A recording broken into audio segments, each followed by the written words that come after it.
बहुत सारे साडे लोग ਜਾਂ ਇਹ कह सकते कि बहुत सारे लोग ये कहते हैं कि अंबेडकर साहब ने साडे लिए कीता की है। उदाहरण दिंदे आ कि संविधान तो दूसरे मुल्कों में भी हैगा आ, वड्डी गल इहदे विच कहंदे की है। मैं उन्हां भरावां नूं हाथ जोड़ के निमरता सहित यह गल दसनी चाहुंदा कि बेशक संविधान सारी दुनिया के देशों में हैं, पर साडे देश का संविधान साडे लई इस लई ज़्यादा इंपोर्टेंट है क्योंकि बाबा साहब डॉक्टर भीमराव अंबेडकर साहब जी ने उहदे विच भारत के करोड़ा बहुजन समाज के लोगों के अधिकारां नूं लिखती रूप दे विच सानू लैके दिते आ। जय गुरुदेव, जय भीम, जय भारत। सत्कारयोग साथियों, सब तो पहला देश विदेश दे विच जिन्ने भी भारत वासी वसदे हन उन्हां सारिआं नूं ही बाबा साहब डॉक्टर भीमराव अंबेडकर साहब जी के जन्मदिन दियां लख लख वधाइयां।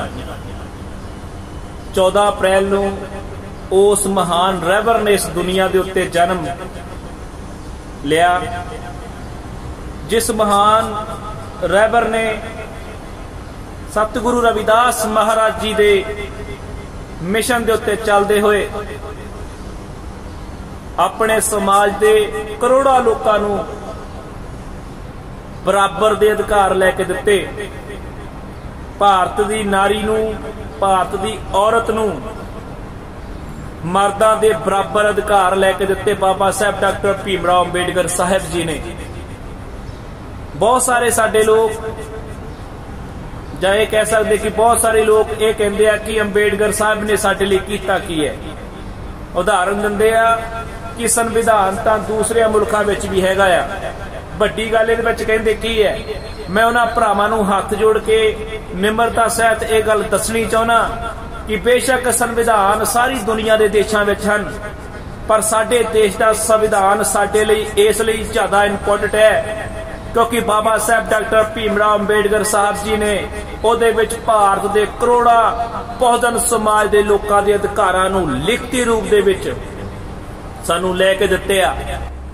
क्योंकि साडा समाज इस गल नूं जरूर याद रखे कि वह मनुवादी व्यवस्था दे विच साडे समाज नूं जिवें इतिहासकार दसदे आ कि लगभग 6000 साल तक सारे अधिकारां तो वांझा रखिया गया सी। ਉਹ मनुवादी सरकारां ने साडे समाज के लोगों के पैरों के विच गुलामी दीयां बेड़ियां रखियां सीगियां, बेड़ियां बन्नियां सीगियां। साडा किते कोई पंच, सरपंच, डॉक्टर, इंजीनियर, वकील, DIG, SP या मंत्री, MLA नहीं सी, क्योंकि वह मनुवादी व्यवस्था साडे समाज के लोगों नूं पैर की जुत्ती समझदी सी। पर साडे सतगुरु रविदास महाराज जी, गुरु नानक देव जी, बाबा साहब डॉक्टर भीमराव अंबेडकर साहब और होर भी जिन्ने महान रहबर जिन्हां ने समय समय ते साडे समाज के लोगों के हक्कां अधिकारां की आवाज़ नूं बुलंद किया, उन्हां महापुरुषां दीयां बहुत वड्डियां कुर्बानियां दी देन है जो बाबा साहब डॉक्टर भीमराव अंबेडकर साहब जी ने सानूं संविधान दे विच साडे राइट लैके दिते, दूजियां दे बराबर और महिलावां नूं मर्दां दे बराबर सारे अधिकार लैके दिते कि भारत की औरत भी मर्दां वांग हर तरह जानी कि सारे कामां दे विच अपना जो योगदान पा सकती है। वो टीचर भी बन सकती है, वो डॉक्टर भी बन सकती है, इंस्पैक्टर, मतलब हर तरह के बराबर के अधिकार जीण दे कि औरत भी मर्दां दे बराबर उन्होंने पूरे अधिकार मिलन। इस तरह भारत के जिहड़े लोगों को अछूत, नीच या नीवीं जाति दे कहा जाता सी, उन्हां लोगों को भी बराबर के हक लैके दिते आ बाबा साहब डॉक्टर भीमराव अंबेडकर साहब जी ने।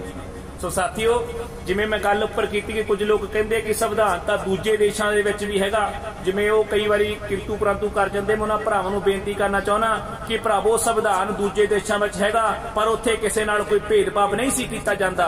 उन्हां लोकां नूं किसी ने भी उन्हां दे अधिकार नहीं सी खोए, उन्हां नूं गुलाम नहीं सी बनाया, पर साडे समाज नूं 6000 साल गुलाम रखा गया, सारे अधिकारों तो वांझा रखा गया। बाबा साहब डॉक्टर भीमराव अंबेडकर साहब जी ने संविधान लिखिया, उहदे विच साडे समाज दे लई हर एक राइट जिहड़ा दिता। अज अगर साडे पंच, डॉक्टर, इंजीनियर, वकील, IPS या बड़े बड़े वकील, जज या फिर मंत्री, MLA बनते आ ते बाबा साहब डॉक्टर भीमराव अंबेडकर साहब जी के संविधान की बदौलत है, क्योंकि उन्होंने उहदे विच रिजर्वेशन लिखी हुई है कि 100 विचों 33 MLA इस समाज के बनने चाहिए, जिन्होंने वो लोग अछूत, नीच या नीवीं जाति दे कहते सी।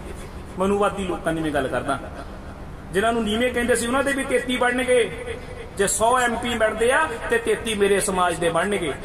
ਹੁਣ ਸਾਨੂੰ ਇਕੱਠੇ ਹੋਣ ਦੀ ਲੋੜ ਆ ਸਾਥੀਓ। ਇਸ ਕਰਕੇ ਮੈਂ ਕਹਿਣਾ ਚਾਹੁੰਦਾ ਕਿ ਜੇ ਬਾਬਾ ਸਾਹਿਬ ਜੀ ਭਾਰਤ ਦਾ ਸੰਵਿਧਾਨ ਨਾ ਲਿਖਦੇ ਤੇ ਸਾਨੂੰ ਇਹ ਰਾਈਟ ਨਹੀਂ ਸੀ ਮਿਲਣੇ, ਕਿਉਂਕਿ ਅੰਗਰੇਜ਼ਾਂ ਤੋਂ ਪਹਿਲਾਂ ਸਾਡੇ ਸਮਾਜ ਦੀ ਵਿਵਸਥਾ ਕੀ ਸੀ ਕਿ ਸਾਡੇ ਤੇ ਧੱਕਾ ਸੱਦਰ ਕਿੰਨਾ ਦੇ ਤੁਹਾਨੂੰ ਸਾਰਿਆਂ ਨੂੰ ਭੀਮ ਰਾਓ ਅੰਬੇਡਕਰ ਸਾਹਿਬ ਨੇ ਲੱਖਾਂ ਤਸੀਹੇ ਆਪਣੇ ਸੀਨੇ ਤੇ ਝੱਲ ਕੇ ਦੇਖੋ, ਉਹਨਾਂ ਨੂੰ ਅਪਮਾਨਿਤ ਵੀ ਹੋਣਾ ਪਿਆ।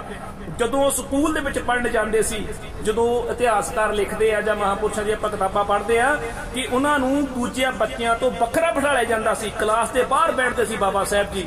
ਕਹਿੰਦੇ ਇੱਕ ਵਾਰੀ ਬਾਬਾ ਸਾਹਿਬ ਜੀ ਦਾ ਸ਼ਾਇਦ ਟੀਚਰ ਨੇ ਉਹਨੂੰ ਬੁਲਾਇਆ ਤੇ ਉਹ ਜਦੋਂ ਟੀਚਰ ਦੇ ਕੋਲ ਗਏ ਤਾਂ ਉਹਨਾਂ ਦਾ ਪਰਛਾਵਾਂ ਦੂਸਰੇ ਬੱਚਿਆਂ ਦੇ ਖਾਣੇ ਤੇ ਪੈ ਜਾਂਦਾ, ਜਿਹੜੇ ਆਪਣੇ ਆਪ ਨੂੰ ਉੱਚੀ ਜਾਤੀ ਦੇ ਕਹਿੰਦੇ ਸੀ। ਤੇ ਉਹਨਾਂ ਨੇ ਆਪਣਾ ਖਾਣਾ ਚੱਕ ਕੇ ਕਚਰੇ ਡੱਬੇ ਸੱਟਤਾ ਵੀ ਸਾਡਾ ਖਾਣਾ ਭ੍ਰਿਸ਼ਟ ਹੋ ਗਿਆ। ਮਤਲਬ ਇੰਨਾ ਜ਼ਿਆਦਾ ਵਿਤਕਰਾ ਹੁੰਦਾ ਸੀ ਸਾਡੇ ਰਹਿਬਰਾਂ ਨਾਲ। ਤੇ ਉਹਨਾਂ ਨੇ ਦੇਖੋ ਉਹ ਸਾਰੀਆਂ ਹੀ ਜਿਹੜੀਆਂ ਦੁੱਖ ਤਕਲੀਫਾਂ ਝੱਲੀਆਂ, ਪਰ ਉਹਨਾਂ ਨੇ ਪ੍ਰਣ ਕੀਤਾ ਸੀ ਕਿ ਜੇ ਮੈਂ ਜਿਉਂਦੇ ਜੀ ਆਪਣੇ ਸਮਾਜ ਦੇ ਲੋਕਾਂ ਨੂੰ ਅਧਿਕਾਰ ਨਾ ਲੈ ਕੇ ਦੇ ਸਕਿਆ ਤਾਂ ਮੈਂ ਆਪਣੇ ਆਪ ਨੂੰ ਗੋਲੀ ਮਾਰ ਕੇ ਆਪਣੀ ਜਾਨ ਲੈ ਲਾਂਗਾ। ਸੋ ਸਾਥੀਓ, ਮੈਂ ਇਹੀ ਗੱਲ ਕਹਿਣੀ ਚਾਹੁੰਦਾ ਕਿ ਭਾਰਤੀ ਸੰਵਿਧਾਨ ਦੀ ਸਾਡੇ ਸਮਾਜ ਨੂੰ ਬਹੁਤ ਵੱਡੀ ਦੇਣ ਹੈ, ਕਿਉਂਕਿ ਉਹਦੇ ਵਿੱਚ ਸਾਡੇ ਰਾਈਟ ਲਿਖੇ ਗਏ ਆ। ਅਗਰ ਬਾਬਾ ਸਾਹਿਬ ਸੰਵਿਧਾਨ ਨਾ ਲਿਖਦੇ, ਉਹਨੂੰ ਪਤਾ